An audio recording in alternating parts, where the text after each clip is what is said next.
বুয়েটে বেসিক্যালি আমরা concept common পাওয়ার জন্য পড়বো, হুবহু কোশ্চেন কমন পাওয়ার জন্য কোশ্চেন ব্যাংক সমাধান করব না। এখানে একটা ম্যাথ পারলেই হয় না, ম্যাথটা একটা নির্ধারিত সময়ের মধ্যে পারতে হয়। তোমার সমাধানটা প্রশ্ন ব্যাংকের সমাধানের সাথে মিলছে কিনা, উত্তরটা মিলছে কিনা, না মিললে ওইখানে কিভাবে করা আছে এটা একটু বোঝার চেষ্টা করো। আমি বলবো তোমার হাতের কাছে অ্যাভেলেবল আছে এরকম যে কোনো একটা স্ট্যান্ডার্ড কোশ্চেন ব্যাংক তুমি ফলো করতে পারো, যেখানে সমাধানগুলো নির্ভুলভাবে দেওয়া আছে।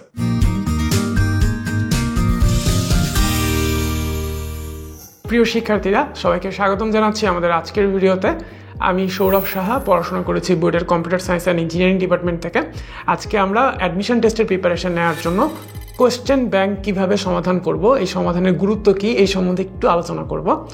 তো প্রথমেই বলি কোশ্চেন ব্যাংক সমাধানের বেনিফিটগুলো আসলে কি। একটা ইউনিভার্সিটি অ্যাডমিশন টেস্টে কী ধরনের কোশ্চেন আসে, কোন টাইপের কোশ্চেনগুলো বেশি আসে, কোন কনসেপ্ট থেকে বেশি আসে, হ্যাঁ, কোশ্চেনের স্ট্যান্ডার্ড কীরকম হয়, প্রশ্ন ব্যাংক যখন আমরা অ্যানালাইসিস করব তখন কিন্তু আমরা এটা সম্বন্ধে একটা ধারণা পাবো, ঠিক আছে। আর আমার প্রিপারেশন কীরকম, আমার প্রিপারেশনের স্ট্যান্ডার্ডটা পরীক্ষায় আসা কোশ্চেনের স্ট্যান্ডার্ডের সাথে ঠিকঠাক মিলতেছে কিনা এটাও আমি কিন্তু বুঝতে পারবো যখন আমি প্রশ্ন ব্যাংক সমাধান করতে যাব।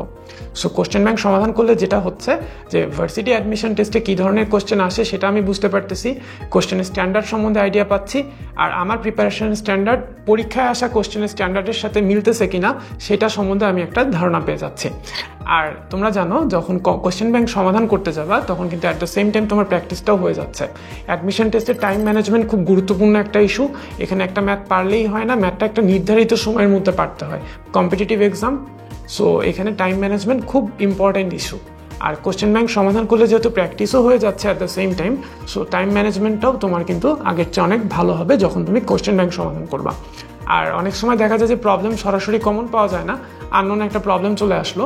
তো এই আননোন প্রবলেমগুলো কীভাবে ফেস করব, এই অ্যাবিলিটিটাও কিন্তু গ্রো করবে যখন তুমি কোশ্চেন ব্যাংক সমাধান করতে যাবা, ঠিক আছে। আর অনেকে প্রশ্ন করো যে ভাইয়া কোশ্চেন ব্যাংক সমাধান করলে কি কমন পাওয়া যায় কিনা।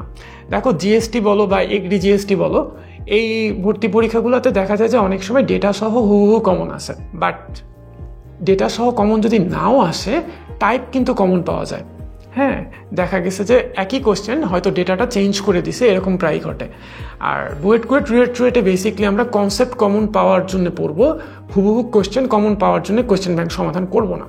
হ্যাঁ, কনসেপ্ট কমন পড়তে পারে কিন্তু হুবহু প্রশ্নটা কমন পাওয়ার আশা আমরা না করি। তবে হ্যাঁ, বুয়েট ভর্তি পরীক্ষা এরকমটাও ঘটে যে একবার একটা কোশ্চেন আসছে, যে কোশ্চেনটা পরবর্তীতে হুবহু ডেটা সহ পরবর্তীতে 2 থেকে 3 বার আসছে।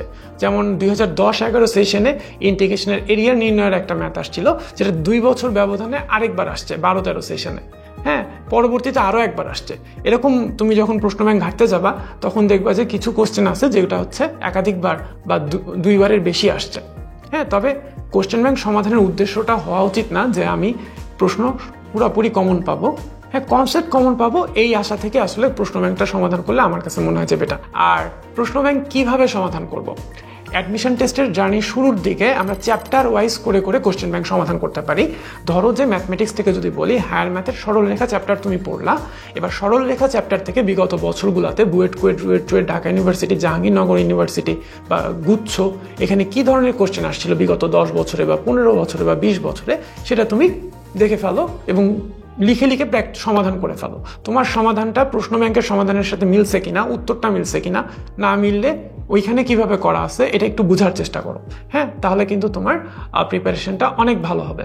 যখন তোমার সবগুলো চ্যাপ্টার পড়া শেষ হয়ে যাবে তখন তুমি চাইলে ইয়ার ওয়াইজ কোশ্চেন ব্যাংক সমাধান করতে পারো। যেমন বুয়েটের 2010-11 সেশনে কি কোশ্চেনটা আসছিল সেটার উপরে তুমি একটা চাইলে পরীক্ষা দিয়ে দিতে পারো মডেল টেস্টের মতো করে। এরপর তুমি আনসারগুলো মিলায় দেখো, যেটার আনসার মিলে নাই সেটা কেন মিলে নাই, ওখানে কিভাবে সমাধান দেওয়া আছে সেটা দেখো।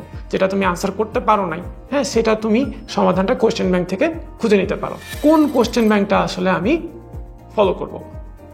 আমি বলবো তোমার হাতের কাছে অ্যাভেলেবল আছে এরকম যে কোনো একটা স্ট্যান্ডার্ড কোশ্চেন ব্যাংক তুমি ফলো করতে পারো, যেখানে সমাধানগুলো নির্ভুলভাবে দেওয়া আছে।